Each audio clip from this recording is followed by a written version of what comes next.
was born in Santos, and I used to live in a house until I was 6 years old. So I used to play on the streets, playing soccer, running, jumping, things like that. And then we moved to another city, Itanhaém. It's a very small city. I remember playing with little kids there, and then we came back to Santos, and then there was the beach, right? And so I spent a lot of time on the beach playing soccer, volleyball, and swimming, and then surfing, and things like that. When I was a little kid, my mother used to hear Julio Iglesias. You know Julio Iglesias? Yeah. And my mother loves music too, and he sings well. She doesn't like to sing. I like to sing, but I don't know how to sing. She does, but doesn't like. Well, and then I start listening to samba. I start listening to a lot of a very peculiar kind of music, and then I rediscover rock and roll, and then that's the path I went through. Well, my first memory of the Hoodoo Gurus is a very peculiar one. I was in a party, and then suddenly started listening to My Girl. But at the time it was 89, I think, 1989. I didn't know that it was the Hoodoo Gurus playing My Girl. But that song just kept in my mind, and I thought, wow, that's a brilliant song, love it. But it took me like a year to listen to the Hoodoo Gurus again. And when I listened to that song a year and 2 months before, I knew that was the song that I was listening at that party. Between the first time and the second time I heard the Gurus, I went to a trip, my first trip as a teenager with some friends. It was quite an adventure, and we had a Ganga Jang mixtape on the car, and it was playing all the time. So I became a big fan of Ganga Jang like that, you know. And then I start listening to other Australian music, and I realized the connection between them. There's something about this Australian music that is really connected, and it clicks in my head like in a flash, you know. And then I start listening to all these bands. They became famous in Brazil: Ganga Jang, Men at Work, Midnight Oil, Australian Crowd, and then came Hoodoo Gurus and the Spice after that. And at the time, in the early 90s, I used to listen all of them, a lot. And then in 97, in 95, I went to my first Gurus show in São Paulo. And by that time, there was this Australian Connection Festival. Ricardo Chantilly was bringing to Brazil a lot of bands. All of these bands I mentioned, except for Australian Crowd, but James Rainey came to Brazil. And in 97, Hoodoo Gurus came to my hometown, Santos, and they played there. And there was a particular part of the show that made me realize that they would be the #1 band for me for all my life. I was just in front of the stage, just in front of Rick Grossman. And Dave asked the audience what we want to hear. And I thought that amazing. I've never seen that before. And people start shouting, and someone shout, "I don't mind." And Dave said, "Well, I don't mind. We don't play it a lot. Well, let's try." He looked to the other guys. "Okay, let's try." They played, and it was terrible, awful. Dave misses a lot of lines. Mark went wrong in the chorus, and they didn't rehearse that song. And when it ends, Dave said, "Sorry, we didn't play it a lot." So, and at that particular moment, I thought, these guys are amazing. How can a band like that, a professional band like that, come here to a show and accept to play a song that they are not playing very much? So, wow, it's fantastic. I love it.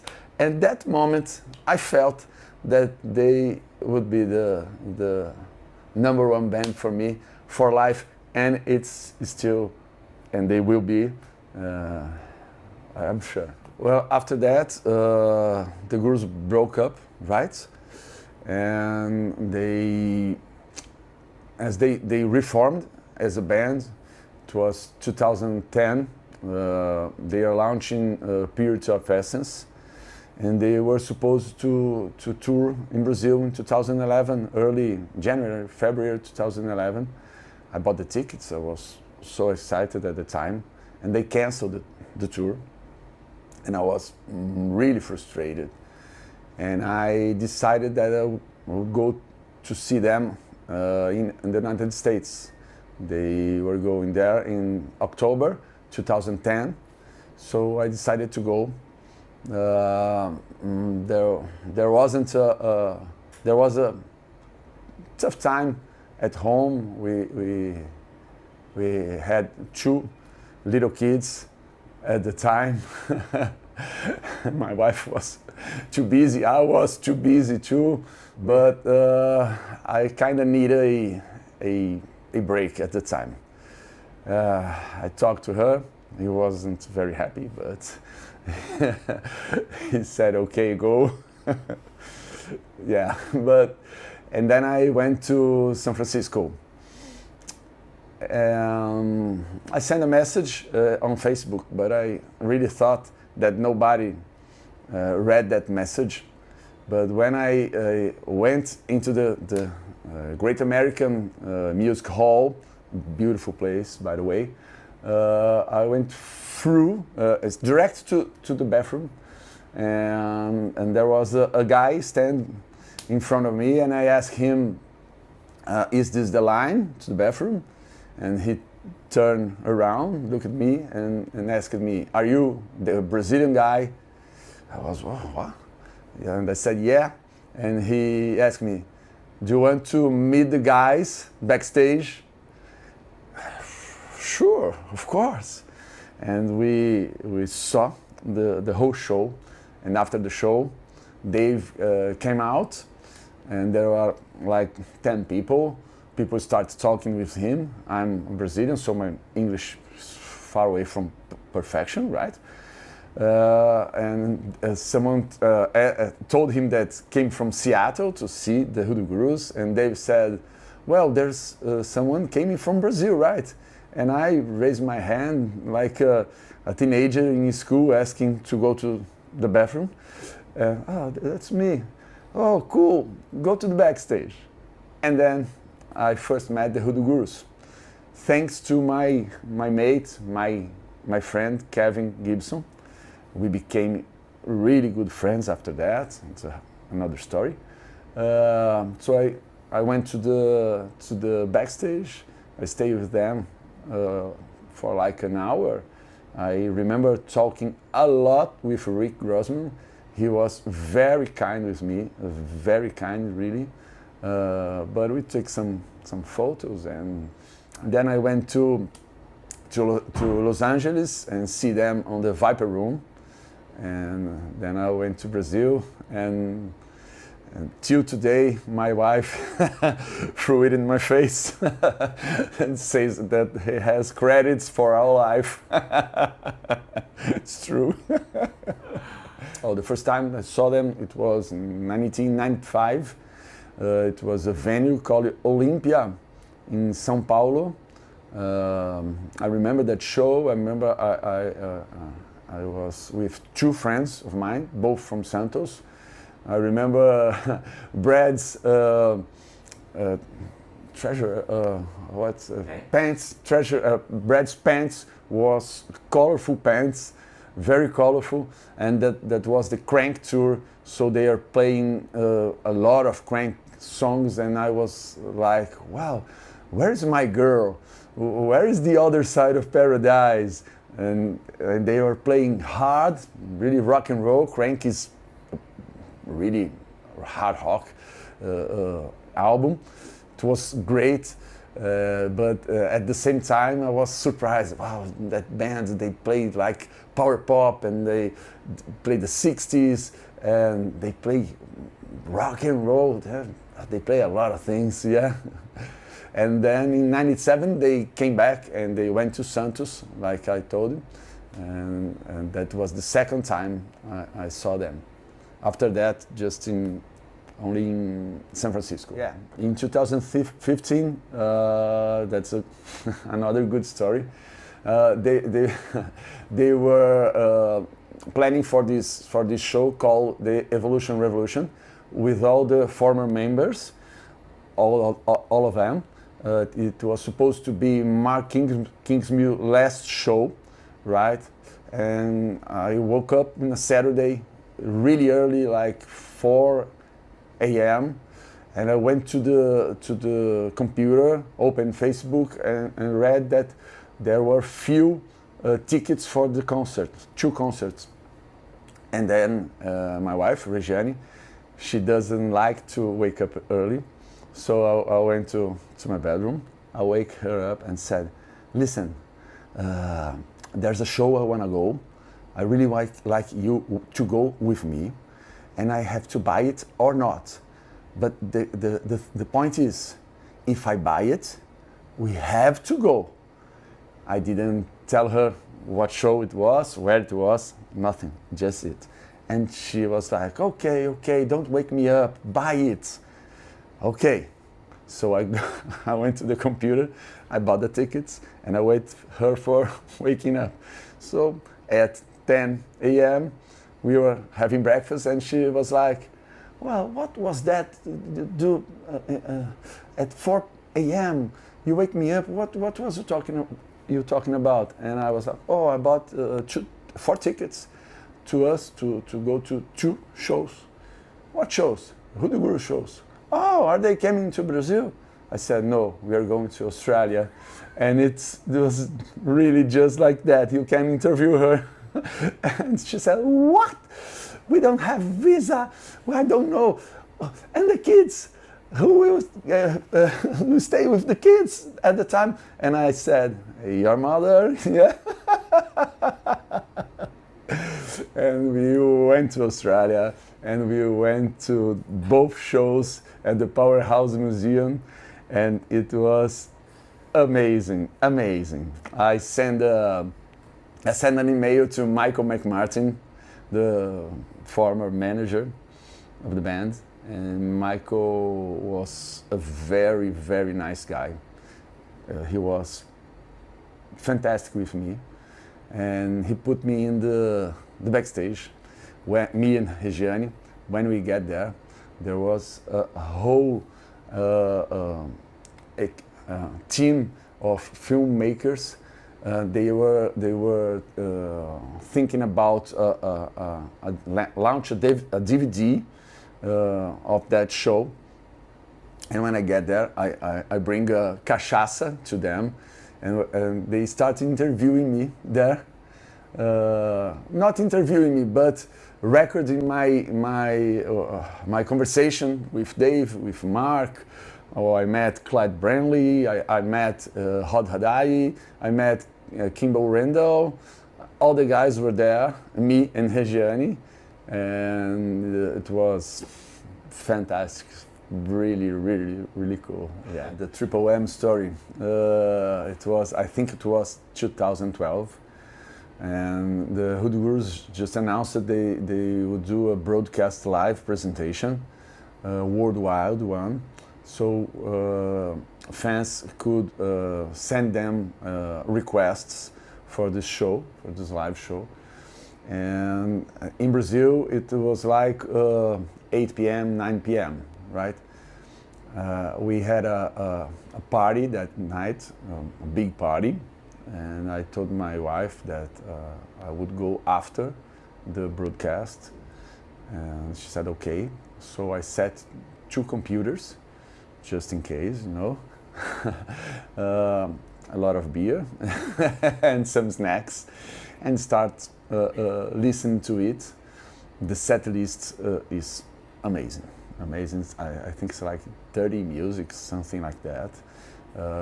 Most of them they don't usually play in shows, and I requested "I Don't Mind" because I have that memory of "I Don't Mind."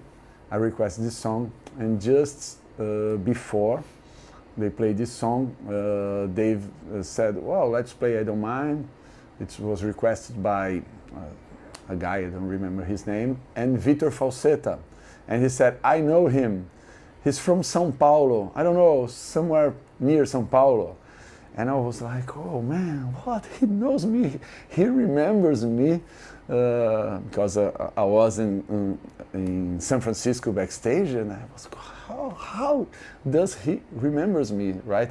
And I get really happy, really excited, and I was like jumping and dancing in my own house, just like I was in a real show.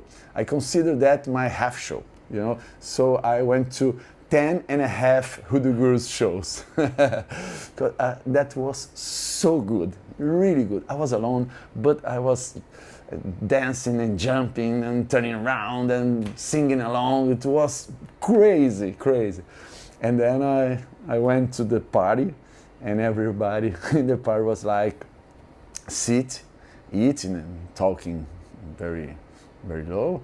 And I was like, wow, let's celebrate, let's dance. I was the happiest person in that party.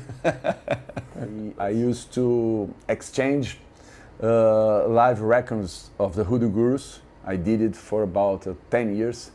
So I have 60 or 70 live shows record. Most of them I made their own covers and their own boxes. They are all at home, and I have this particular live broadcast record, and I give one to you. I exchanged this one with a guy in Sweden. So the Hoodoo Gurus made me knew a guy in Sweden, a guy in Australia, just sending emails and exchanging CDs. Well, it's great, it's great. All the bands are in this very hotel too. So first day, Saturday morning, I sat beside of them, the table beside of them table. Gangajan, Reggae Spice, Hoodoo Gurus, they were eating something, we were having lunch, and then we managed to enter the sound check. You know, Kevin, you must interview him. He's like a magician, you know. I'm his Robin, you know, like that. But we managed to get into the sound check. Sound check was really great, and when we were there, a person who works at the venue came to us and put some what's the name of wristband on us, and it was written production. So at that time I had full access for all the venue. And then we went to the show to see the 3 bands. They're all good, they are great, and we kept going into the backstage all the time between the shows. And then after the show, I met the Bloxy. Bloxy is a fantastic guy. Bloxy from the Spice, you know. He's great. Every time he saw me, he gave me big bear hug. He is very authentic, has an energy, an incredible energy. His presence is his presence makes you feel very good, really good. Met the guys Gangajang, they were so kind with me, with us, and the guys Hoodoo Gurus. I could take the first time I could take a picture with all of them, because my picture in Powerhouse Museum, Rick wasn't there. He had to go back home to bring the same T-shirt he used last night for the DVD. So it was Clyde Brandley with us in the picture. But this time I managed to take a photo with the 4 of them, including Nick, of course, who is a great guy too, a very nice guy. And they've invited me to have breakfast with him the next morning, and I had the opportunity to spend an hour and a half, an hour and 30 minutes just talking to him and listen the stories. I have no words for that, but all I can say is that when he stand up and went to his room, I was shaking, man. Yeah, I was. I'm 50 years old, you know, but my body was shaking. I didn't know what I was feeling at that time, but it was one of the great experiences I've ever had. His presence is very strong presence. He was very kind, very polite, very open. We were talking like we were longtime friends. That was incredible, really incredible. My kids grow up, listen to the Hoodoo Gurus. Now they listen to other music. I know, not happy with that. No, I'm kidding. But they listen to their own music, and I'm happy because I introduced them to the music. And now that they are teenagers, they love music. And I think it's very important to love some arts, especially music or movies. But I give it to them, you know? Music give it to me. The Hoodoo Gurus give that passion to me, and I'm so thankful for that. Told me, why don't you create an Instagram page? And I was like, oh man, I'm 49 years old, and to became a creator of a fan page. Come on, man, come on. But that thing just was like a beetle in my ears. And I said, okay, let's do it. So I opened this page, Hoodoo Gurus _Brazil. But I kept it so undercover. I don't know if it's the right word, but it was there. Okay. And then they announced that they are coming back this year, and I thought, well, I need to put this page to go on.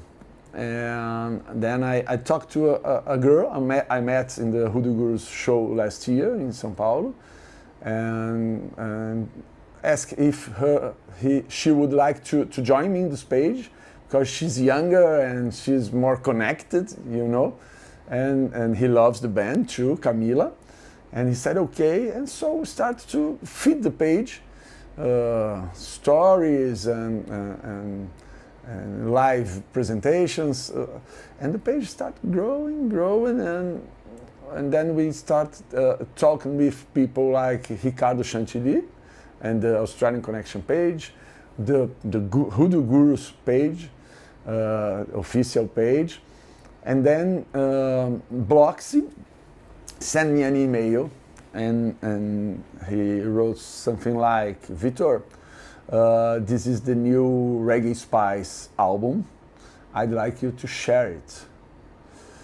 And I felt so honored by that, so happy. That same moment, I recorded a video, my face. I am not, that's not the thing I like the most to do, but now I'm better with that.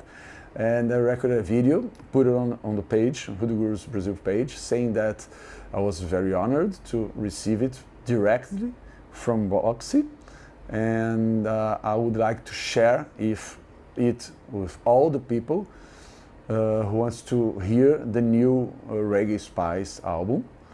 And then I start sending emails with the file for a lot of people. I think I send like 200 emails. Yeah, I spend a lot of time one by one, so I had to copy the address, put the email and send, and then I start to sending it by WhatsApp because a lot of people couldn't receive by email, so I start sending by WhatsApp, and to a lot of friends of me, so I send a lot of emails and WhatsApp message. And Bloxy realized that I was doing that. A lot of people start following their page, and Bloxy text me, send me a message saying, Vitor, wow, thank you very much. He said to me, that's curious, that of course I would like to meet him, but he said to me, I would like to meet you. He said it first, so it's crazy. It's crazy. He said first that he would like to meet me.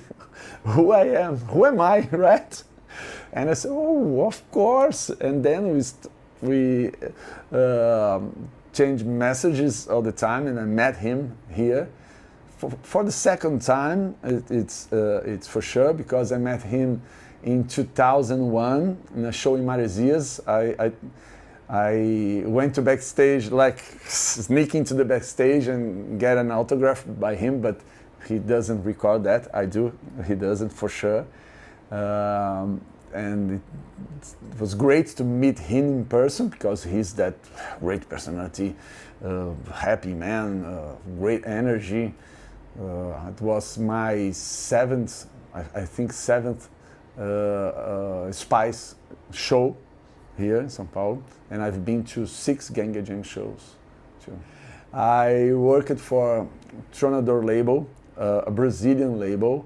It was run by Ian Marshall, an Australian guy who lived in Brazil, and he created this label, Tronador label. I worked for him selling CDs in Santos and the region.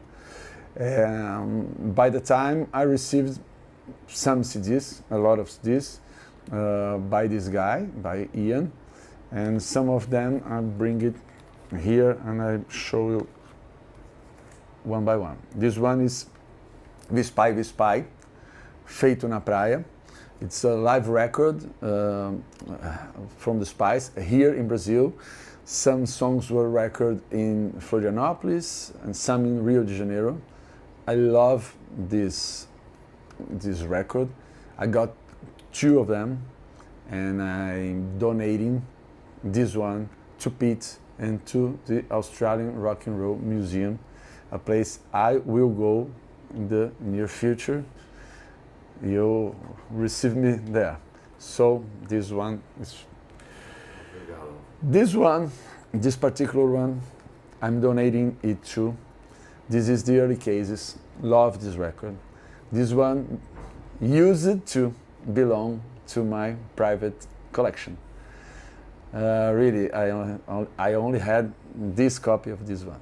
With all my heart, that I'm donating this CD to the Australian Rock and Roll Museum, and I'm very honored to do that, and Pete to accept that. It's yours, Pete. It's ours, because I'm gonna go there and see it on the wall, right?